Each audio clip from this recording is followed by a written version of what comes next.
南投真有名景點日月潭，昨有一個20歲的查甫大學生，甲因老母去佚佗，煞哪想因為天氣傷熱，全心色性，無穿任何救生裝備，就安尼跳入去日月潭游水，想袂到煞渡水失蹤。經過20點鐘的搜救行動，佇咧今仔日下晡已經找到這個大學生，不過已經明顯死亡。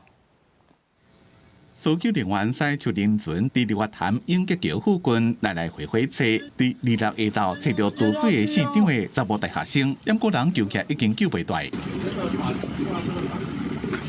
25尾暗5點半，一個20歲現場的查某大學生，甲媽媽來南投日月潭耍，敢若是一時興着跳入去潭內面，想要受起對化。掩個佇咧離岸邊5-6公尺的所在渡水，尾仔就沉喺水的無看的人。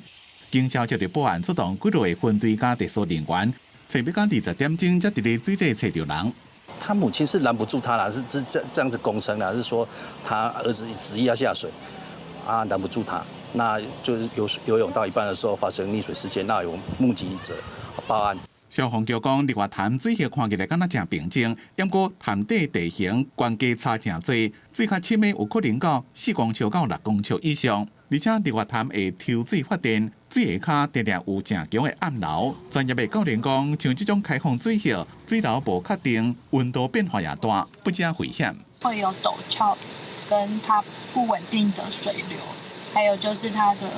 地形都會有差異，適應度也可能會因為水溫，所以沒有那麼快可以適應，跟會比較緊張的。台電講，日月潭算是開放性自然水系，除了一年一遍經過官方核准的萬人游水活動以外，普通時規個日月潭攏禁止私人耍水游水。哦，那部分就不是一個能夠讓遊客能夠玩水的那個，就是